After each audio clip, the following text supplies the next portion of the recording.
Public prosecutor. तो कौन होता है पब्लिक प्रोसिक्यूटर? अगर आम लैंग्वेज में, नॉर्मल लैंग्वेज में बात करें तो सरकारी वकील को बोलते हैं, बट इसका रोल कहाँ आता है? अब ऐसे देख लेते हैं कि कोई पैसे का मैटर है या फिर प्रॉपर्टी का मैटर है, दो भाइयों में मैटर है, राम और श्याम, ठीक है, मनी का मैटर है मान के चलते हैं। अब इस मनी से कौन इफेक्ट हो रहा है? इनके बीच अगर डिस्प्यूट है किसी चीज़ का तो कौन इफेक्ट हो रहा है? सिर्फ राम और श्याम ये दोनों ही तो हो रहे हैं और तो कोई नहीं हो रहा। तो सिविल केस में केस का नाम ऐसे होता है राम वर्सेस श्याम, ठीक है। और अब बात करते हैं क्रिमिनल केस की। अब किसी गली के अंदर मर्डर हो गया, ठीक है। अब इस मर्डर से पूरा इलाका, पूरा स्टेट, पूरा देश दहला हुआ है कि ऐसा कैसे कर सकता है कोई, दिन दिहाड़े मर्डर करके चला गया। तो इससे सोसाइटी इफेक्ट होती है पूरी पूरी। सोसाइटी के मन से डर निकालना और जो विक्टिम है उसको जस्टिस दिलाना किसका काम है? स्टेट का। तो स्टेट अपने ऊपर ले लेती है, मैं करूँगा, मैं केस लड़ूंगा तेरा, ठीक है। तो मान के चलते हैं ये मर्डर है, ये मुकेश नाम के आदमी ने किया है। तो क्रिमिनल केस के अंदर क्या क्या होगा? केस का नाम ऐसे होता है स्टेट वर्सेस मुकेश। अब इसमें मुकेश तो अपना वकील लेके आएगा, बट यहाँ पे स्टेट है, स्टेट की तरफ से जो बंदा वकालत करेगा वो होगा पब्लिक प्रोसिक्यूटर, ठीक है। अब इसके बारे में प्रोविज़न अपने को कहाँ दिए गए हैं? सेक्शन 18 में, 19 में, ठीक है। इसकी डेफिनेशन कहाँ है? इसकी डेफिनेशन है section 2 sub section 1 close we. इसके अंदर लिखा हुआ है कि सेक्शन 18 में जो भी बंदा हो अपॉइंट होगा उसको पब्लिक प्रोसिक्यूटर बोलेंगे, और इसकी डायरेक्शन पे कोई बंदा काम करेगा अब उसको पब्लिक प्रोसिक्यूटर बोलेंगे। मतलब ये कि सेक्शन 18 में अपने बाबू नाम के एक बंदे को अपॉइंट किया, बाबू इसको अपॉइंट किया, ये पब्लिक प्रोसिक्यूटर बन गया, ठीक है। अब ये राम को डायरेक्शन देता है, ठीक है, राम को कोई काम बताता है कि उस कोर्ट में जा, मेरा ये काम कर दियो, मैं आज आ नहीं रहा, जो भी है, बाबू ने राम को डायरेक्ट किया, तो आप राम को पब्लिक प्रोसिक्यूटर बोल लेंगे। जो भी ये भी डेफिनेशन है इसके अंदर यही बात लिखी है भाई, जो सेक्शन 18 में अपॉइंटेड है वो भी पब्लिक प्रोसिक्यूटर है, और जो उसकी डायरेक्शन में काम कर रहा है आप उसको पब्लिक प्रोसिक्यूटर बोल लेंगे, ठीक है। तो इसके बारे में डिटेल में देखते हैं। आप देखेंगे सेक्शन 18 में पब्लिक प्रोसिक्यूटर, ठीक है, एडिशनल पब्लिक प्रोसिक्यूटर, और एक आता है स्पेशल पब्लिक प्रोसिक्यूटर, ठीक है। और सेक्शन 19 के अंदर असिस्टेंट पब्लिक प्रोसिक्यूटर। तो इसको अगर छोड़ दें तो नाम से स्पष्ट है, ये सबसे छोटा होता है, ये उससे बड़ा होता है, ये सबसे बड़ा होता है अगर इनकी पोजीशन की बात करें तो आगे देखते हैं सेक्शन 18 के अंदर। सेक्शन 18 में लिखा है for every high court the central government or state government शैल, मतलब किसी एक हाई कोर्ट के लिए सेंट्रल गवर्नमेंट या स्टेट गवर्नमेंट शैल है, मतलब ज़रूर करेगी। क्या करेगी? After consultation with that high court, मतलब इस हाई कोर्ट से कंसल्ट करेगी कि भाई तेरे अंदर अपन इसको पब्लिक प्रोसिक्यूटर को अपॉइंट कर रहे हैं, तू ही बता, तेरे से कंसल्ट करेंगे किसको करें किसको ना करें। Appoint a public prosecutor and also appoint one or more additional public prosecutor for conducting in such court prosecution appeal and other proceeding on the behalf of government or state government. मतलब एक PP appoint करना ज़रूरी है, ठीक है, एक तो करेगी ही करेगी, और एडिशनल कितने करने हैं कितने नहीं करने वो इसके ऊपर डिपेंड करता है, हाई कोर्ट बताएगा या फिर इनका जैसे मन करेगा। एक पीपी तो अपॉइंट करना ही करना है, एक एडिशनल, ये जितने भी एडिशनल पीपी करने हैं वो बात की बात है, ठीक है। और इनका काम क्या होगा? काम इनका ही होगा प्रोसिक्यूशन देखना, ठीक है, अपील देखना और अदर प्रोसीडिंग है उनसे डील करना। ये किसी भी हाई कोर्ट की बात हो रही है, अगर हरियाणा एंड पंजाब के हाई कोर्ट के कॉन्टेक्स्ट में बात करें तो स्टेट गवर्नमेंट या central government Punjab and Haryana high court से बात करेगी कि तेरे अंदर बिठा रहे हैं पब्लिक प्रोसिक्यूटर, कितने बिठाएं, ठीक है, कौन कौन बिठाएं तुम बता। आगे समझ में।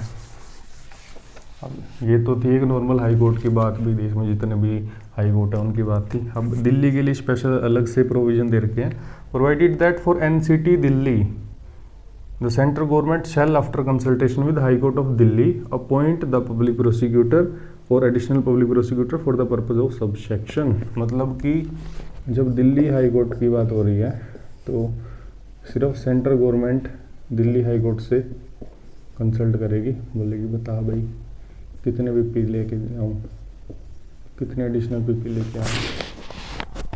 तो मतलब नॉर्मल हाई कोर्ट की बात थी तो स्टेट गवर्नमेंट थी या सेंट्रल गवर्नमेंट थी, और दिल्ली हाई कोर्ट की बात है तो सिर्फ सेंट्रल गवर्नमेंट बात करेगी इस बारे में। क्यों करेगी? क्योंकि एनसीटी दिल्ली है, नेशनल कैपिटल टेरिटरी है, राजधानी है देश की, ठीक है। तो दिल्ली की स्टेट गवर्नमेंट नहीं बात करेगी दिल्ली हाई कोर्ट से।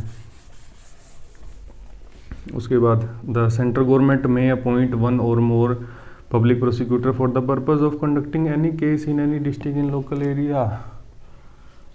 सेंट्रल गवर्नमेंट क्या कर रही है, क्या कर रही है? पीपी अपॉइंट कर रही है किसी लोकल एरिया के लिए, ठीक है। लोकल एरिया के लिए कहीं कोई स्पेशल केस कुछ आ गया तो सेंट्रल गवर्नमेंट बोलेगी मैं करूँगी, ठीक है, तो कर देती है वो। अब ये था कोई स्पेशल केस, भाई कहीं पे कोई स्पेशल पोस्टल केस हो रही है वहाँ के लिए। अब normally subsection 3 for every district the state government shall appoint PP and may also appoint one or more additional PP for the district. अब डिस्ट्रिक्ट के कॉन्टेक्स्ट में बात हो रही है, बाबा लोकल लेवल पे आ गई, एक स्टेट है, इसके अंदर जितने भी डिस्ट्रिक्ट है, ठीक है, तो इनके अंदर जो भी कोर्ट है उसके अंदर पीपी, एक पीपी तो अपॉइंट करना जरूरी है। शैल में अपॉइंट एडिशनल पीपी जितना स्टेट गवर्नमेंट को सही लगे, ठीक है। अब डिस्ट्रिक्ट कॉन्टेक्स्ट में बात हो रही है तो किसी से कंसल्ट करने की कोई ज़रूरत नहीं है। आगे बात समझ में?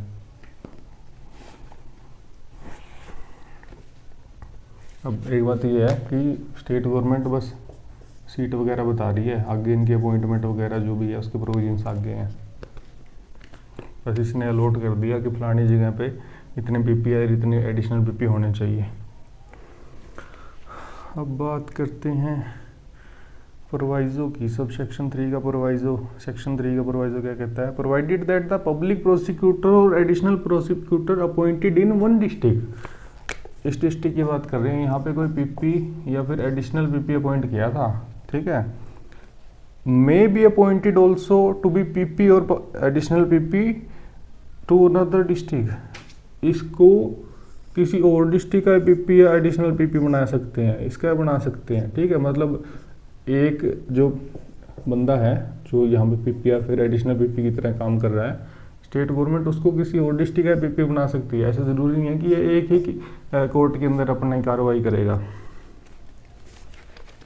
उसके बाद जो ये सेक्शन आ जाता है 4, 5, 6, मतलब सब सेक्शन 4, 5, 6 आ जाता है। ये सबसे ज़रूरी सेक्शन है, सब सेक्शन है इस सेक्शन का, और ये थोड़ा मुश्किल भी हो सकता है, तो ध्यान से पढ़िएगा। अगर वीडियो पसंद आ रही है तो सब्सक्राइब कर देना भैया।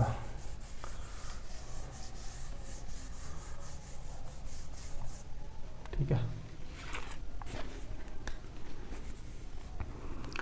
The district magistrate shall consult with the session judge, prepare a panel of names of person who are in his opinion fit to be appointed as PP or additional PP. तो district magistrate क्या करेगा? वो session जज से consult करेगा। क्या consult करेगा कि मैंने एक पैनल बनाना है, ठीक है। पैनल के अंदर जो भी बंदे होंगे उनका अपॉइंटमेंट या तो एज अ पीपी होएगा या फिर उनको एडिशनल पीपी बनाया जाएगा। तो आप नाम सजेस्ट कीजिए कि किन किन बंदों को इसके अंदर रखूं, ठीक है। ये सब क्यों हो रहा है? क्योंकि स्टेट गवर्नमेंट अपॉइंट कर रही है, स्टेट गवर्नमेंट डायरेक्ट आके अपॉइंट नहीं करेगी, इसको बोलेगी, क्योंकि इसका काम यही होता है, एग्जीक्यूटिव काम है ना, वो इसका काम है। अब इसको ये तो नहीं पता भी कौन बंदे एलिजिबल है कौन नहीं है, वो तो ये बताएगा सेशन जज। इसी के आगे तो आ रहे हैं, वो इसी के आगे तो प्रैक्टिस कर रहे हैं, तो ये बताएगा भाई ये बंदे जो हैं इनको आप एडिशनल पीपी या पीपी बना सकते हो। अब इनकी एलिजिबिलिटी की बात कहाँ है? इनकी एलिजिबिलिटी की बात है सबसेक्शन 7 के अंदर। ऐसा बताया हुआ है कि कोई भी एडवोकेट जो है अगर उसकी प्रैक्टिस 7 ईयर या फिर उससे ज़्यादा की है तो वो बंदा एलिजिबल हो जाता है पीपी या फिर एडिशनल पीपी अपॉइंट होने की। आई बात समझ में, ये क्यों यहाँ पे है, ये क्यों यहाँ पे है, पैनल क्यों बन रहा है, किन के लिए पैनल बन रहा है और इनकी एलिजिबिलिटी क्या होगी। ठीक है, सबसेक्शन 7 के अंदर बता रखी है इनकी एलिजिबिलिटी। अब सबसेक्शन 5 में ये कह रहा है कि no person shall be appointed by state government as PP or additional PP for the district unless his name appear in the panel of names prepare by district magistrate under subsection 4। मतलब कि state government जो है वो किसी भी ऐसे बंदे को अपॉइंट नहीं करेगी एज अ पीपी या फिर एडिशनल पीपी जिसका नाम इस पैनल में नहीं आया हुआ। ठीक है, तो यहाँ पे हुआ क्या, हुआ ये कि स्टेट गवर्नमेंट ने अपॉइंट करने थे बंदे, अब वो खुद तो आएगी नहीं। ठीक है, सीएम खुद तो नहीं आ जाएगा यहाँ पे, वो डिस्ट्रिक्ट मजिस्ट्रेट को भेजेगा, बोला यार मेरे को अपॉइंट करने हैं बंदे, तो बंदों का नाम सजेस्ट कर दूँ। अब डिस्ट्रिक्ट मजिस्ट्रेट ने अपॉइंट तो करने, बट इसको ये तो नहीं पता कौन अच्छे बंदे, कौन किनका क्या है सिस्टम। वो सेशन जज के पास गया, बोला भाई यार करने हैं अपॉइंट, बता दे कौन से अच्छे एडवोकेट है। ठीक है, तो ये बोला कॉपी पेन लेके बैठ। ठीक है, पैनल सबसे पहले मतलब एलिजिबिलिटी क्या थी, वही 7+ ईयर का एक्सपीरियंस होना चाहिए। तो सेशन जज को जो भी मतलब अच्छे वकील लगते हैं 7 ईयर एक्सपीरियंस हो जाता है लोगों का, पर वकालत तो नहीं करनी आती, ऐसे ही टाइम पास कर रहे हैं, पर फिर भी उनका नाम तो इंक्लूड कर ही देता है। ये लिस्ट बना ली सबसेक्शन 4 के अंदर। उसके बाद सबसेक्शन 5 में स्टेट गवर्नमेंट आई और सिर्फ उन्हीं बंदों को अपॉइंट करेगी एज अ पीपी जिनका नाम इस पैनल में है। ठीक है, अगर कोई बहुत ही अच्छा वकील है, 30 साल हो गए प्रैक्टिस करते, बहुत ही अच्छा वकील है, पर किसी रीजन से उसका नाम इस पैनल में नहीं है, तो उसको पीपी या एडिशनल पीपी नहीं अपॉइंट करेगी स्टेट गवर्नमेंट। क्यों? क्योंकि उसका नाम पैनल में नहीं है। अब तक सब कुछ समझ आ गया होगा और अब सब पजल होएगा। ठीक है, पजल क्यों होगा वो मैं आगे बताता हूँ।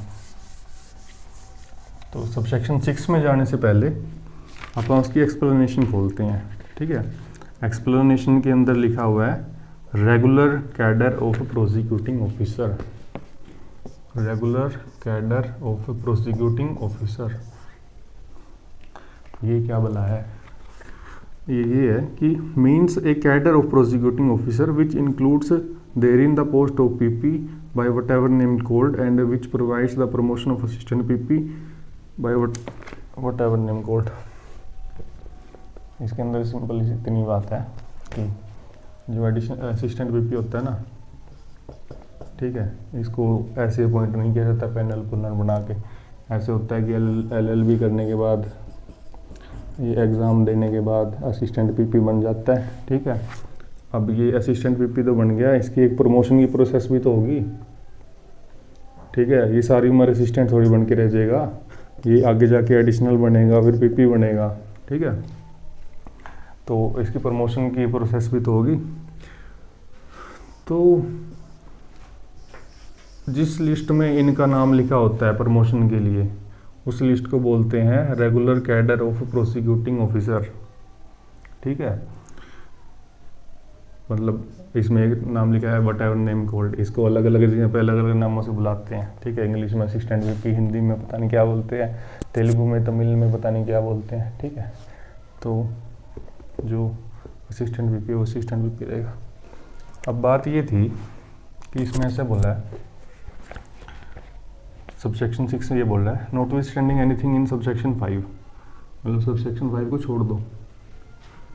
Where in their state government where in a state there exists a regular cadre of prosecuting officer, the state government shall appoint a PP or additional PP only from among the person constituting the cadre। इसमें ये बोला है, क्या बोला है, subsection 4 में panel बना दिया था, सबसेक्शन 5 में क्या बना दिया था, ऐसे बोला भी जिसका पैनल में नाम है उन्हीं को अपॉइंट करेंगे। और सबसेक्शन 6 की एक्सप्लेनेशन बोल रही है कि एक रेगुलर कैडर होता है, और सबसेक्शन 6 ये बोल रहा है कि अगर किसी स्टेट में रेगुलर कैडर है तो रेगुलर कैडर वाले बंदों को अपॉइंट करेंगे ही, इनको अपॉइंट नहीं करेंगे। ऐसी तैसी करा गया पैनल। ठीक है, हम तो इनको प्रमोट करेंगे, इनको बिठाए थोड़े रखेंगे सारी उम्र। कब बनेंगे एडिशनल पीपी, कब बनेंगे पीपी, और क्या मौका है इनका पीपी बनने का, ठीक है, यही तो मौका है। अभी नहीं बनाएंगे तो कब बनाएंगे, बस ऐसे बोल रहा है कि ये जो रेगुलर कैडर है इसमें से बनाएंगे, ऐसी तैसी करा के पैनल, हम नहीं मानते, बना दिया पैनल, ठीक है। फिर इसका प्रोवाइजो आ जाता है, प्रोवाइजो क्या कहता है, provided that where in opinion of state government no suitable person is available in such cadre for such appointment, the government may appoint a person as PP or additional PP as the case may be from the panel of names prepared by DM under subsection 4। अब ये हुआ या क्या कि ये जितने भी assistant PP बने बैठे थे, ठीक है, ये निकम्मे थे सारे, अपॉइंट होके आगे, इनको कोर्ट में खड़े होने का नहीं पता, इनको ड्रेसिंग सेंस नहीं है, इनको बोलने की सेंस नहीं है, जज को ये यार क्या क्या बोलते हैं, तो इनको कैसे अपॉइंट कर देंगे, इनको कैसे आप एडिशनल पीपी के ऊपर प्रमोट कर देंगे। तो सब सेक्शन 6 से बोल रहा है कि जो ये है regular cadre of prosecuting officer, इसमें जितने भी असिस्टेंट पीपी है वो फिट ही नहीं है, सूटेबल ही नहीं है कि उनको एडिशनल पीपी या पीपी बनाया जाए। तो क्या करेंगे, अब पीपी तो बनाना है, करेंगे क्या, जो लिस्ट बनाई थी, पैनल बनाया था सब सेक्शन 4 में, उस पैनल में से ही उठा के बना देंगे किसी को पीपी एडिशनल पीपी, इनको नहीं बनाएंगे, निकम्मे हैं ये।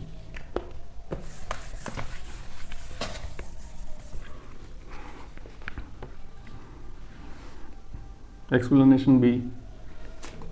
Prosecuting officer means a person by whatever name called appointed to perform the function of PP, special PP, additional PP, assistant PP under this name.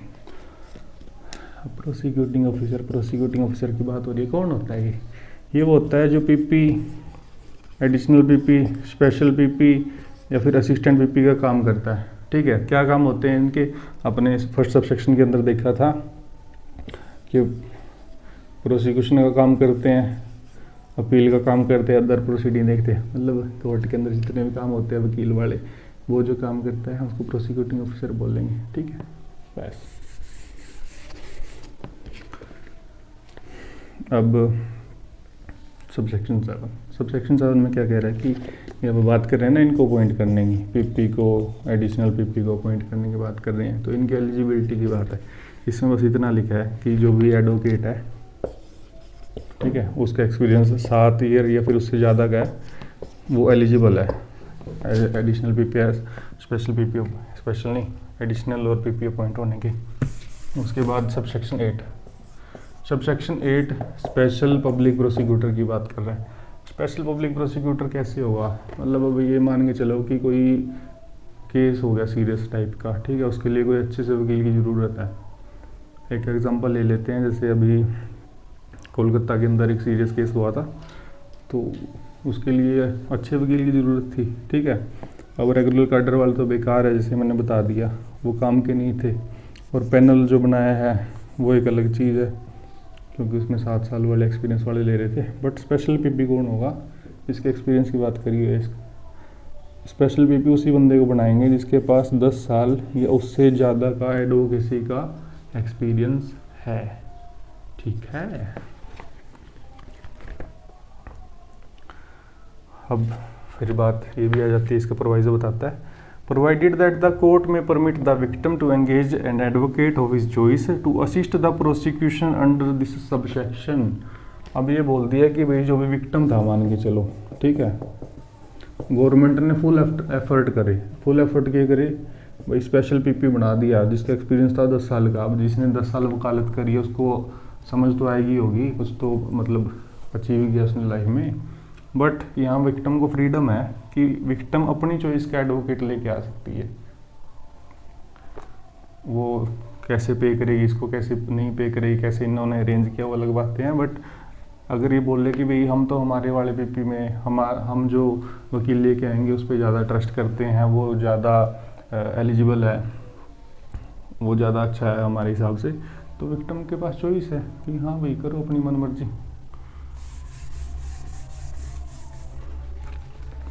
Subsection 9. For the purpose of subsection 7 and subsection 8, the period during which a person has been in practice as an advocate or has rendered, whether after or before the commencement of this Sanhita, service as PP or additional PP or assistant PP or other prosecuting officer by whatever name called, shall be deemed to be the period during which such person has been in practice and as an advocate.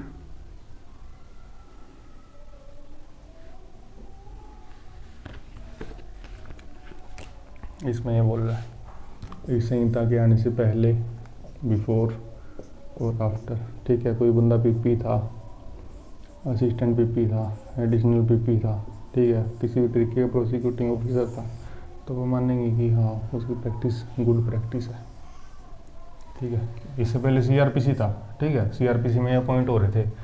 तो अब 1 जुलाई से जब ये BNSS लागू हो गया, 1 जुलाई 2024 से BNSS लागू हो गया, तो ऐसे थोड़ी बोल देंगे भाई उन पीपी को तो हम पीपी मानते ही नहीं है, उन असिस्टेंट पीपी को तो हम मानते ही नहीं, उनकी प्रैक्टिस 0 है, ऐसे नहीं होगा, ठीक है। उनके मानेंगे गुड प्रैक्टिस है, अच्छे वकील है, बढ़िया काम निकालेंगे आपका, ठीक है।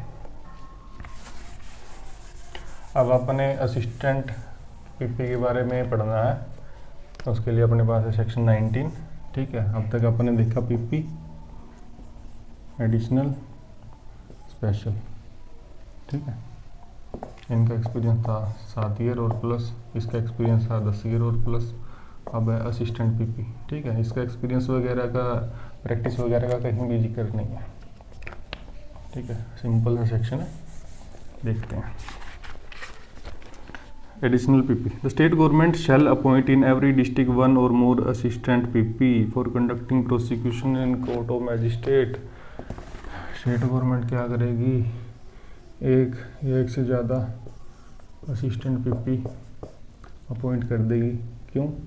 क्योंकि जो मैजिस्ट्रेट के कोर्ट है उसके अंदर भी तो प्रोसिक्यूशन करना है, इनके अंदर प्रोसिक्यूशन करने के लिए अपॉइंट कर देगी। फिर है सेंट्रल गवर्नमेंट में appoint 1 or more assistant PP for the purpose of conducting in any case. और अब सेंट्रल गवर्नमेंट भी आ गई, ठीक है। कोई स्पेशल मैटर था तो सेंट्रल गवर्नमेंट उसमें अपॉइंट कर देगी, ठीक है। यहाँ पे जो सबसेक्शन फर्स्ट में स्टेट गवर्नमेंट अपॉइंट करी थी, ये तो करेगी, शैल है, ये करती है, ये तो जैसे सेंट्रल गवर्नमेंट करेगी ना, ये में है, ठीक है। इसकी मर्जी है, अगर इसको कोई पुराना बंदा सही लगे तो ये कहेगी चलो स्टेट गवर्नमेंट ने सही किया होगा, बट सही नहीं लगता तो कहती है मैं करूँगी।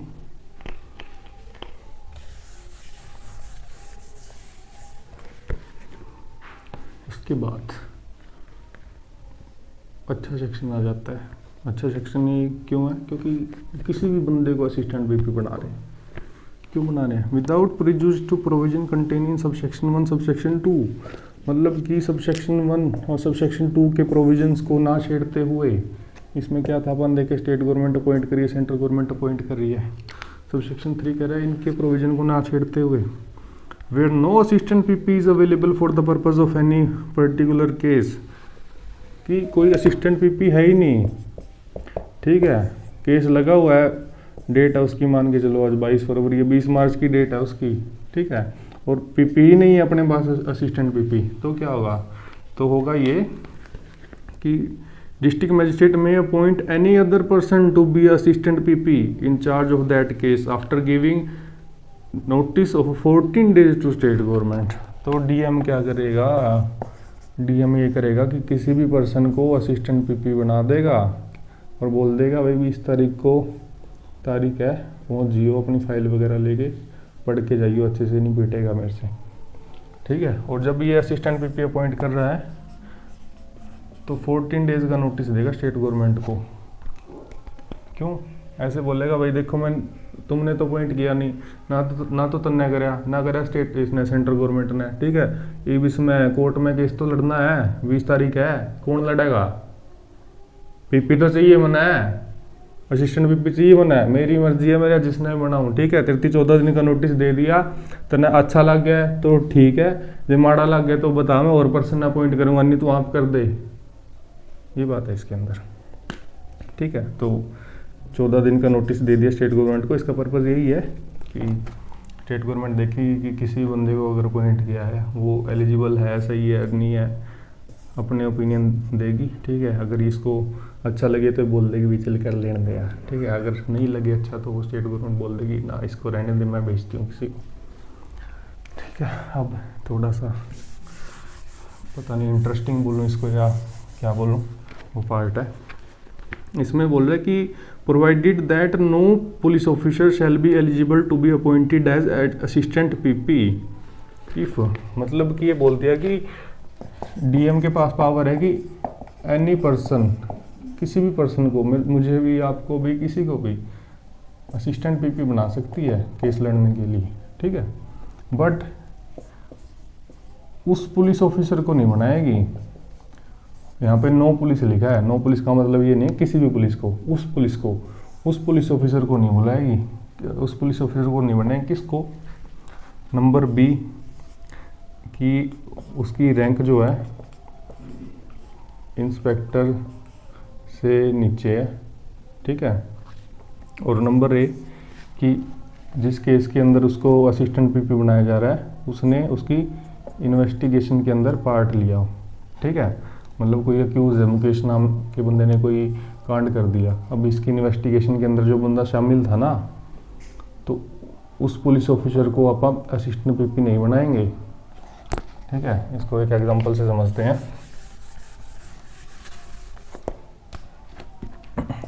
मुकेश नाम का बंदा था, इसने कोई कांड कर दिया, सिर फोड़ दिया किसी का, ठीक है, इसकी हुई इन्वेस्टिगेशन। अब अपने पास 3 पुलिस ऑफिसर है, अब डीएम किसी को भी बना सकता है, एनी पर्सन को असिस्टेंट पीपी बना सकता है, बट पुलिस ऑफिसर को बना सकता है, बट किसको नहीं बनाएगा? अपन ने देखा कि उसकी रैंक सब इंस्पेक्टर से नीचे नहीं होनी चाहिए और उसने इन्वेस्टिगेशन के अंदर पार्ट ना लिया हो, ठीक है। अब अपने पास 3 पुलिस ऑफिसर अवेलेबल थे, अपने पास तो क्या, इस डीएम के पास 3 पुलिस ऑफिसर अवेलेबल थे, ठीक है। पहला पुलिस ऑफिसर जो था, इसने इन्वेस्टिगेशन के अंदर पार्ट तो नहीं लिया, बट इसकी रैंक इंस्पेक्टर से कम थी, सब इंस्पेक्टर थी या एएसआई थी, असिस्टेंट सब इंस्पेक्टर, या फिर कांस्टेबल थी, हेड कांस्टेबल थी, जो भी थी, ठीक है। इसने इन्वेस्टिगेशन में पार्ट नहीं लिया, बट इसकी रैंक छोटी थी। अब बी जो है, ठीक है, ये इंस्पेक्टर की रैंक का है, बट इसने इन्वेस्टिगेशन के अंदर पार्ट ले रखा है। और सी बंदा जो है, ठीक है, सी पुलिस ऑफिसर जो है, ये इंस्पेक्टर की रैंक से बड़ा है या फिर इंस्पेक्टर है, और इसने इन्वेस्टिगेशन के अंदर पार्ट नहीं लिया, ठीक है। तो क्या बता रही थी, डीएम ये बोला कि किसी भी पर्सन को अपॉइंट कर देंगे, बट उस पुलिस ऑफिसर को नहीं करेंगे जो इंस्पेक्टर की रैंक से कम है और जिसने इन्वेस्टिगेशन के अंदर पार्ट लिया, ठीक है। इसने पार्ट नहीं लिया, बट इसकी रैंक छोटी है, ठीक है। ये इंस्पेक्टर की रैंक का है, बट इसने इन्वेस्टिगेशन में पार्ट ले लिया। सी बंदा अच्छा है क्योंकि ये इंस्पेक्टर की रैंक से भी के बराबर भी है या फिर उससे बड़ा है, और इसने इन्वेस्टिगेशन के अंदर पार्ट भी नहीं लिया। ये था अपना पीपी लाइक। Bye bye.